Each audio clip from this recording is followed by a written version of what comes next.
called to see Mr. Worthing on a very important business, Miss Fairfax. Isn't Mr. Worthing in his library? Mr. Worthing went over to the direction of the rectory some time ago. Pray ask the lady to come out here. Mr. Worthing is sure to go back soon. And you can bring tea. Yes, miss.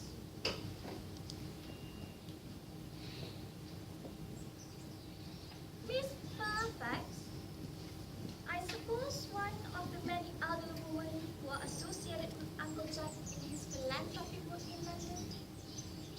I don't quite like women who are interested in philanthropic work. I think it is so forward. Miss Fairfax.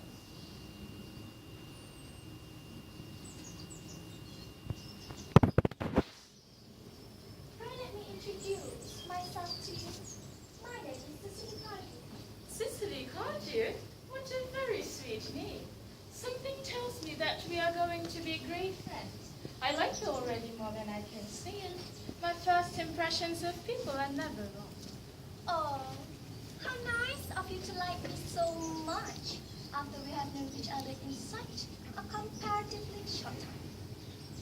Pray sit down. I may call you Cecily, may I not?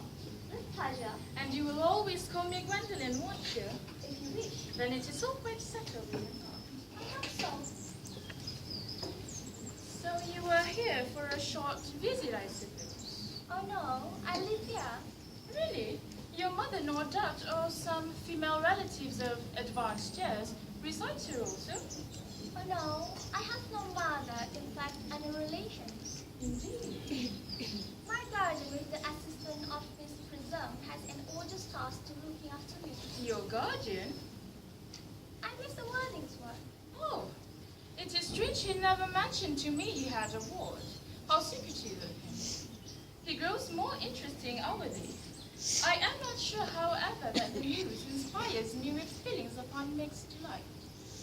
I am very fond of you, Cecily, but now that I know you are Mr. Worthing's ward, I cannot help expressing a wish you were, well, just a little older than you seem to be and not quite so very alluring in appearance. In fact, I wish you were fully 42 and more than usually plain for your age. Ernest has a strong, upright nature. He is the very soul of truth and honor. Disloyalty would be as impossible to him as deception. But even man with the noblest possible moral character can be deceived by the physical charms of others. I beg your pardon, Gwendolen. Did you say Ernest? Yes? But it is not Mr. Ernest Worthing who is my guardian. It is his brother, his elder brother. Ernest never mentioned to me he had a brother. I am sorry to say that they are not on a good terms for a long time. Ah, that accounts for it. In fact, I have never heard any man mention of his brother. The subject seems distasteful to most men. Cecily, you have lifted a load from my mind. Of course, you are quite sure that it is not Mr. Ernest Worthing who is your guardian. Quite sure. In fact, I am going to be his. I beg your pardon? Dear Gwendolen, there is no reason why you should make a secret of it to you. Our little county newspaper is sure to chronicle the fact next week. Mr. Ernest Worthing and I are engaged to be married. I think there must be some slight error, my darling Cecily. Mr. Ernest Worthing is engaged to me. The announcement will appear in the Morning Post on Saturday at the latest. I am afraid that you must be under some misconception, Gwendolen. Ernest proposed to me exactly 10 minutes ago.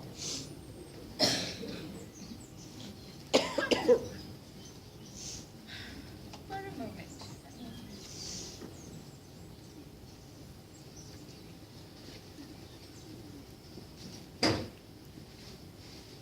It is certainly very curious, for he asked me to be his wife yesterday afternoon at 5:30.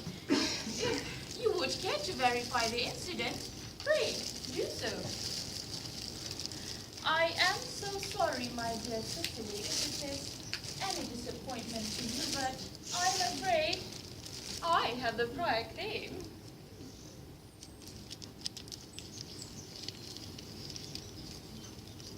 Shall I make tea as usual? Yes, as usual.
May I offer you some tea, Miss Fairfax? Thank you.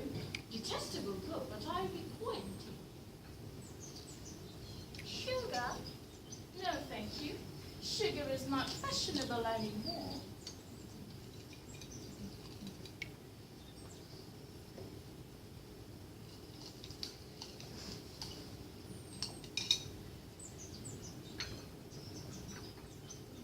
Cake or bread and butter?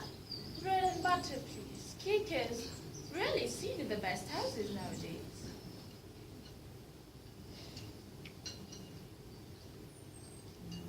Hand that to Miss Fairfax. Put it to Miss Fairfax.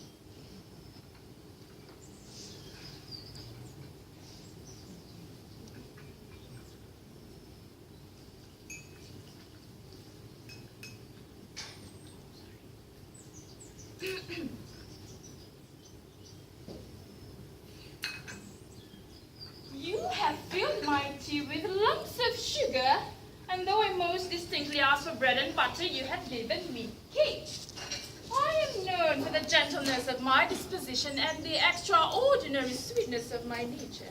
But I warn you, Miss Carter, you may go too far. To save my poor, innocent, trusting boy from the imagination of any other girl, there are no lengths that I will not go. From the moment I saw you, I distrusted you. I felt you were false and deceitful. I am never deceived in such matters. My first impressions of people are invariably right. It seems to me, Miss Fairfax, that I am trespassing on your valuable time. No doubt you may have any other cause to make a similar character in the neighborhood.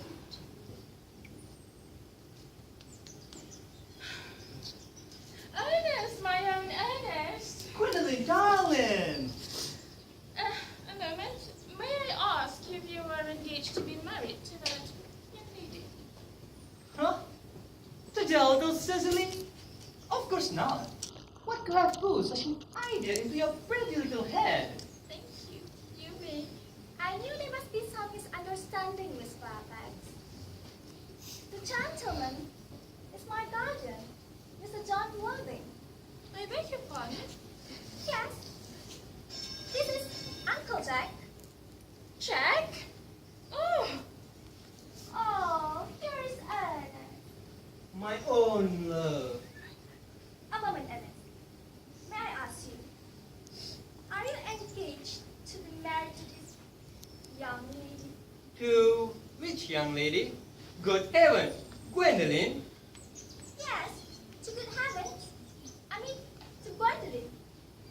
Of course not. What could have put such an idea into your brain? Oh, thank you. I knew there was some slight error, Miss Carter. This gentleman here is my cousin, Mr. Algernon Moncrief. Are you really called Arvelin? I could not deny it. Is your name really John? I could deny it if I like. I could deny anything if I like. But my name is certainly John. has been John for years. A gross deception has been practiced on both of us. My poor wounded Cicely. My sweet wrong Gwendolyn. You will always call me sister, won't you? There's one question that I would like to ask to my guardian. An admirable idea. Mr. Worthing, where is your brother Ernest? We are both engaged to be married to your brother Ernest, so it is a matter of some importance to us to know where your brother Ernest is at present. Gwendolyn, Cicely, it is very painful for me to speak the truth. This is the first time in my life that I have been reduced to such a painful position, and I am quite inexperienced of doing anything of the kind. However, I will tell you quite frankly that I have no brother Ernest. I have no brother at all. I never had a brother in my life, and I have not the smallest intention of ever having one in the future. Not brother at all. None. Had you never a brother of any kind? Never. Not even of any kind. I'm afraid it is quite clear, Cicely, that neither of us are engaged to be married to anyone. It is not a pleasant position for a young girl to find herself in, isn't it? Let us go into the house. They will hardly venture to come after us there. No, cause men are so cowardly, aren't they?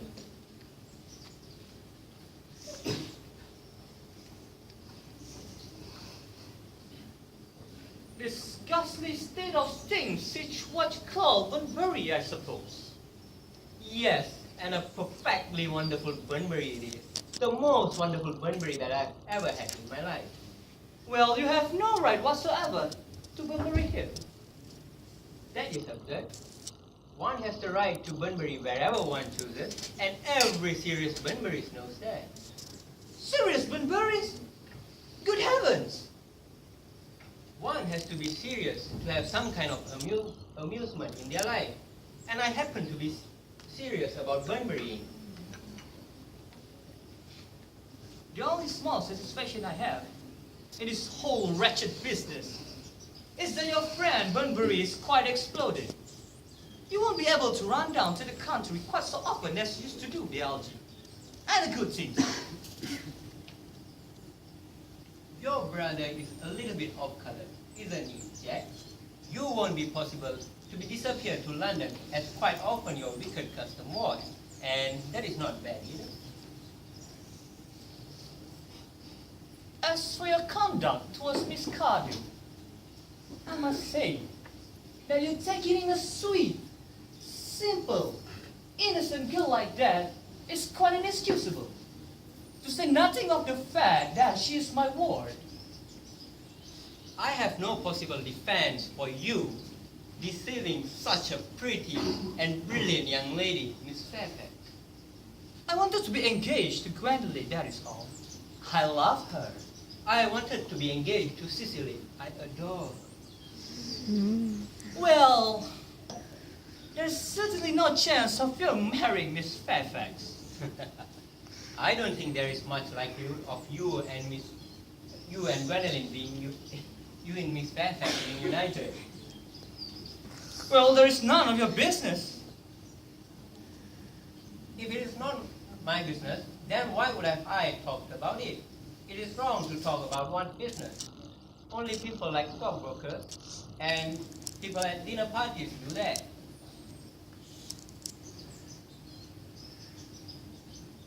How can you sit there, calmly eating muffins, when we are on this horrible trouble I can make out? You seem to me to be perfectly heartless. Algie, I wish to goodness that you will go. You can't ask me possibly to go. I haven't quite finished my muffin yet. Besides, I already made arrangement with Dr. Chatsable to be christened at the 6:15 under the name of Ernest. My dear fellow, the sooner you give up that nonsense, the better. We can't go big Christian Ernest. It's absurd. There is certainly no evidence at all that I have been christened by anybody. It's entirely different in your case. You have been Christian. Yes, but that was 4 years ago. Yes, but you have been Christian. That is the important thing. Quite so. If you have ever wondered you have been Christian or not, I'm sure that you'll feel very unwell. You can hardly forgotten someone close to you was nearly to be carried away to Paris with severe chill. Yes, but you said yourself, a severe chill is not hereditary. Science is always making wonderful improvements over Ha there. ha! That is nonsense. You're always talking nonsense. Jack, you are the muffins again. You know I'm particularly fond about muffins, and there are only 3 muffins left here. But I hate tea cake. Then why the earth you serve tea cakes for your guests?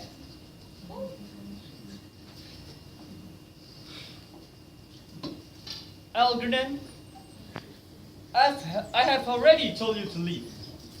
I don't want you here. Why don't you go? I haven't quite finished my tea yet. And there is still one muffin left.